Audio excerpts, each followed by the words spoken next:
Traders, before you go diving into dollar, yen, or even buying the yen, I want us just to take a moment and take a look at some really key indicators that could actually be pointing to a short-term reversal. So in this video, I'm going to go through maybe why we shouldn't be so aggressive buying yen right now. Okay, so you know that I've been a big fan of being a buyer of the Japanese yen. We've been talking about it ever since we kind of breached down into this 155 level. We've been looking to buy the Japanese yen, or I have personally, as the market has been pushing down, because there's been a lot of positivity around the situation in Japan and a lot of negativity around the situation in the US.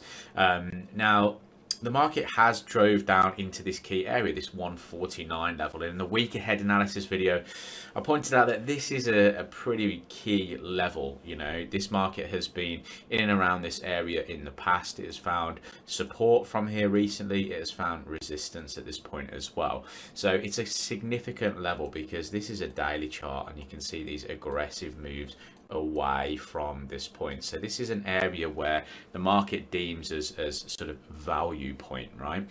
So we're at this 149.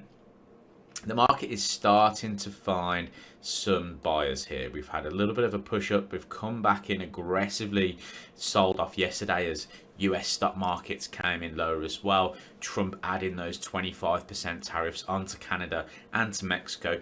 In Canada in particular, though, he's only added 10% tariffs onto energy. Obviously, he sees energy as a really important factor in driving inflation lower. But getting back to dollar yen, we can see that we were reacting around this 149 level. Now, I want to put a caveat on this. Personally, I do want to be a buyer of Japanese yen. I've made a video on this year thinking that this currency could be one of the best performing currencies in 2025 because of the fundamental factors that are behind the Japanese yen right now. However, we know markets aren't just going to move in a straight line, right? They're not just going to move from sort of being the weakest to the strongest and then dominate that market just to do it, right? It needs factors, it needs elements driving it.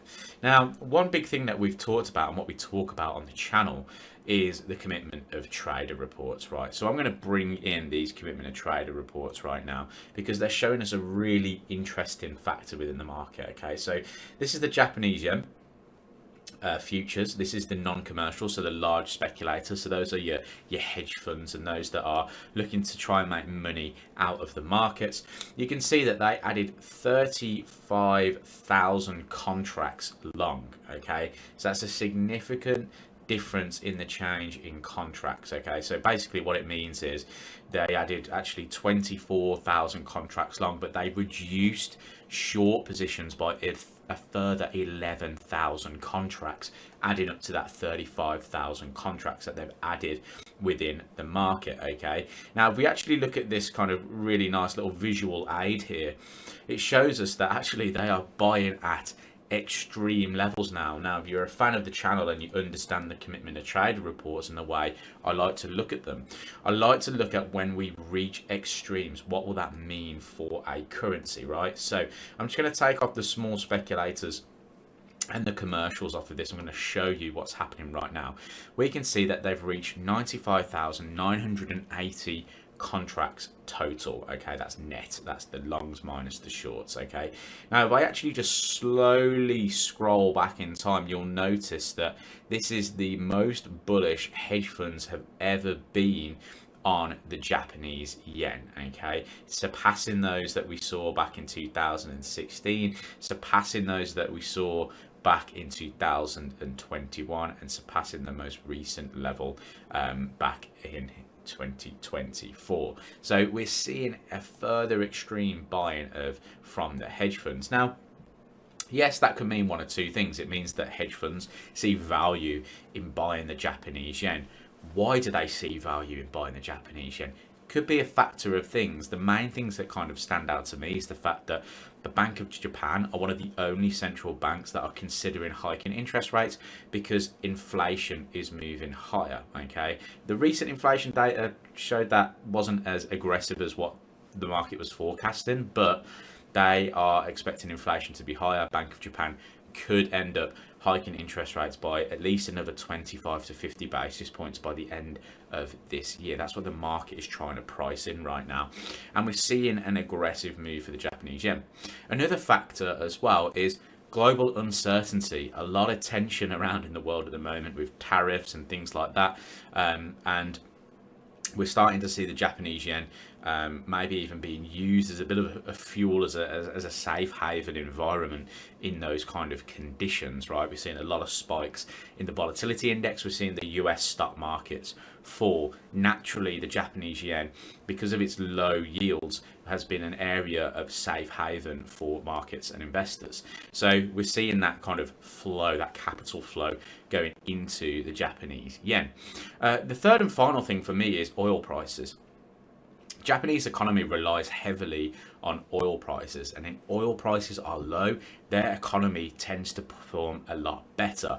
One of Donald Trump's policies is to make US production of oil higher, okay, because he wants to drive oil prices lower, because he thinks that's the way he can counterbalance tariffs with inflation, okay. If he drives oil prices lower, which oil prices are a huge part of inflation, if he can do that and drive oil prices lower, he can drive inflation lower. That could also be a stemming factor for the Japanese yen.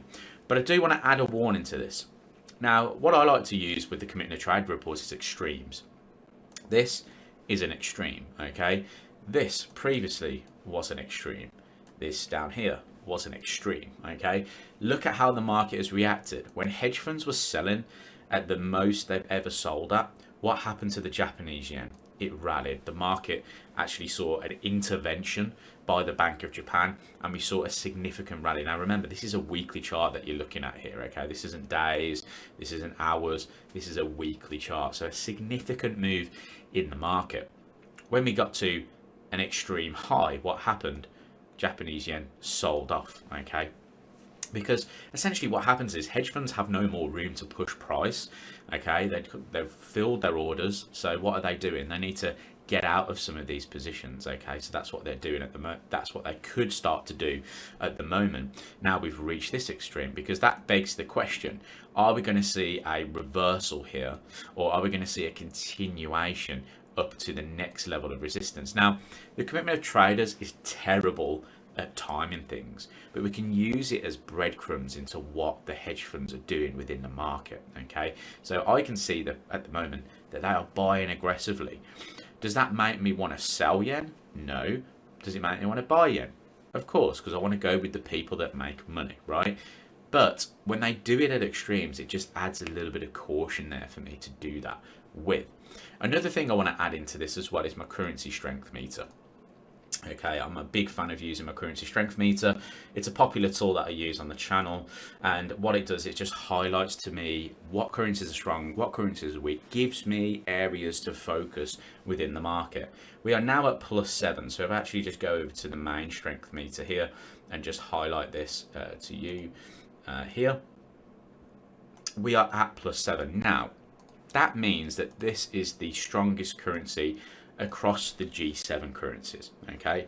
Now, what tends to happen is when we get to this kind of level, we either see extreme strength from that currency and it will go and beat most markets, or we'll start to see a reversal in that signal, okay? You can see it here recently. We had a Japanese yen that was +7. It came off a little bit before strengthening again. Japanese yen came at +7. It came off a bit before strengthening again. This is what I feel the Japanese yen is going to be doing, right? I feel like we're going to see some short-term weakness, big move in strength. Short-term weakness, big move in strength. That's what I'm kind of getting from these reports at the moment. And if we go back to the Japanese yen, that gives me an idea of what could happen here. So I think two plays for me personally of what I'm going to be looking at for dollar yen. First play is I'm going to see if the market pushes through 149.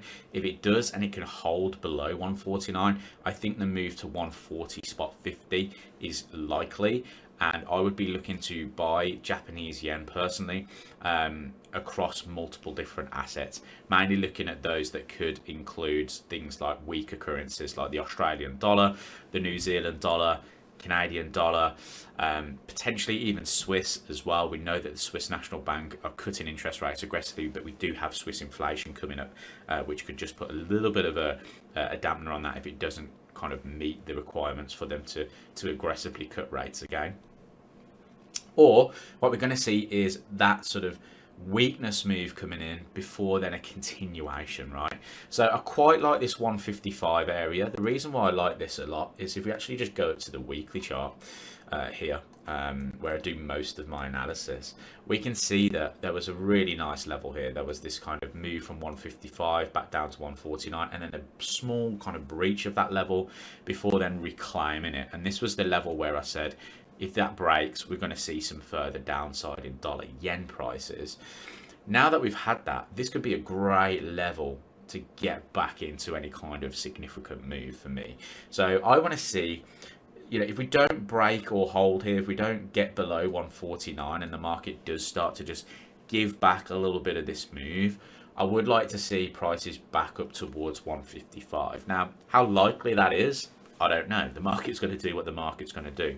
But I still feel like the Japanese yen is a currency I want to buy. But is it at a point where I want to buy it? Potentially not. Hedge funds being at extremes could mean a short-term pullback, could bring prices to 155. So I'm going to leave it there. I hope you enjoyed the video. Remember, this is not financial advice. Trading on margin is high risk. Please do your own due diligence and research before making any trading decisions. Thanks for watching. If you did enjoy it, like and subscribe, and I'll see you soon.